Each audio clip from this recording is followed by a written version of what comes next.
À côté de vous, vous allez pouvoir déguster, Christopher. Vous êtes content, vous avez bien travaillé. Vous allez avoir le droit à une glace. Jessie et Caroline Bachir sont avec nous. Elles étaient avec nous déjà il y a 1 heure. On va rappeler évidemment le glacier Bachir, glacier parisien qui se trouve tout près du centre Georges Pompidou. C'est ça, vous m'arrêtez si je dis une bêtise.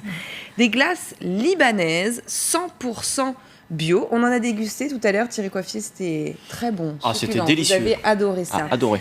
La spécificité de la glace libanaise, c'est quoi finalement? Première question. C'est un savoir-faire libanais, donc c'est différent de ce que vous pouvez connaître a priori, je pense, en France. Et donc il y a des notes de fleurs d'oranger, d'eau de rose dans certains parfums, et vous allez avoir une texture très onctueuse avec un peu moins de matière grasse quand même. C'est ça, il n'y a pas d'œuf, pas de crème dans les glaces. Pas de crème, mais ça reste des glaces. Et ça reste des glaces, avec des saveurs toujours un petit peu particulières. Alors, on parlait tout à l'heure de cette glace atcha, je le prononce bien. Vous pourrez nous en reparler? Oui, alors évidemment, elle fonde un petit peu, mais c'était excellent tout à l'heure. Les ingrédients, vous nous rappelez?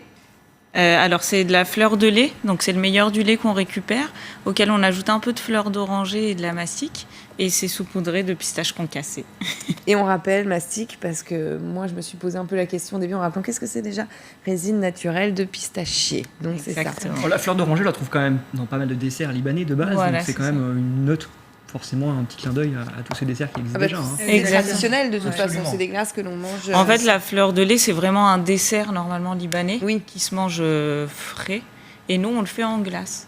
Donc c'est vraiment... La fleur d'oranger, du coup, nous on l'a rajoutée en glace. Je pense que Christopher veut goûter. C'est ça. Je vais la regoûter, oui. Parce que... oui, il faut goûter, donc vous en voulez peut-être. Alors, il y a aussi d'autres parfums.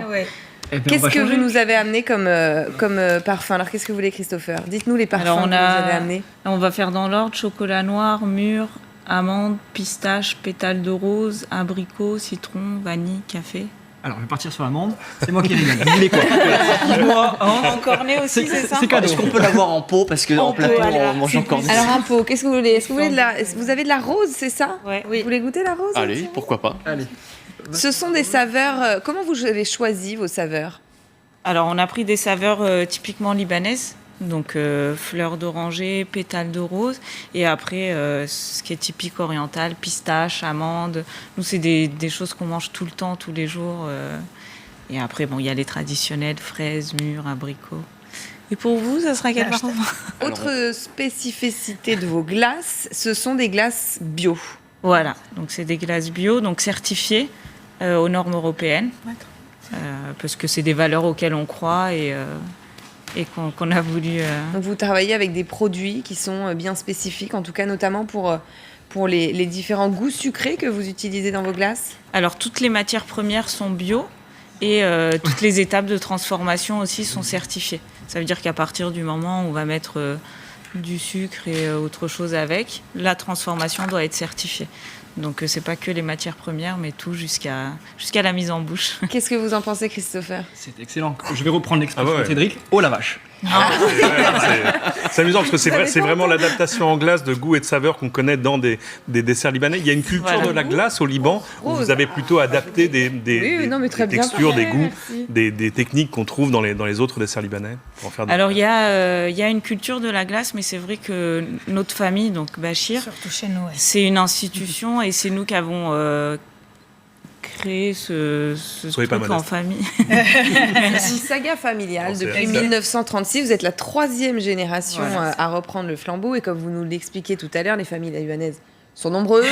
Donc tout le monde a finalement repris et a ouvert. Surtout, vous avez plusieurs enseignes au Liban. Vous êtes une marque qui est connue nationalement, en tout cas au Liban. Vous avez ouvert, on le disait tout à l'heure, une enseigne à Paris depuis janvier 2017. Et il y a la queue, Cédric, et parfois une longue queue pas très surpris, là. Sur le trottoir. Voilà. Je suis pas surpris. Est-ce que comme le succès se passe bien et continue, on espère qu'il continuera pour vous, vous pensez ouvrir peut-être d'autres enseignes ailleurs? On aimerait bien. Ça fait partie des projets, c'est notre ambition. Maintenant, voilà, on est exigeant, donc il faut trouver le bel emplacement. Et... Ce serait en France? Ça serait plutôt en France avec nous, oui. C'est l'étranger, ça serait avec les cousins qui sont à l'étranger, justement. Et donc, ailleurs qu'au Liban aussi, vous pensez pouvoir... On espère à New York. À New York? S'ils se décident. Ce serait c'est la un beau famille projet. qui Elles habite sont là-bas. surtout, ce qu'on se disait tout à l'heure, très peu sucrées. Oui. Ces glaces. Là aussi, c'est une volonté, ça rentre peut-être dans les normes, notamment du bio. Et ça rentre surtout dans l'esprit libanais, parce que en fait, au Liban, il fait chaud vite. Donc en fait, plus on mange lourd, plus on se sent lourd. Du coup, il faut faire une glace plutôt légère pas trop. Pour pouvoir supporter en fait d'en manger beaucoup. Eh ben, c'est une très bonne idée. Vous savez ce que j'entends ? J'entends le bruit de la cuillère de Cédric à rentrer et qui racle le petit pot. Donc on va lui laisser un petit peu de temps. Qu'on est venu pour rigoler ou quoi ? Voilà, exactement. Et alors, quand vous dites c'est moins gras, il n'y a pas de crème, ça se sent pas. Hein. Alors celle-ci, vous avez pris l'âge. Tout le monde déguste Vous voulez ces glaces. Merci en tout cas d'être venu. Les glaces Bachir, c'est excellent. Et c'est très bon pour la santé, j'en suis sûre. À tout de suite. Merci.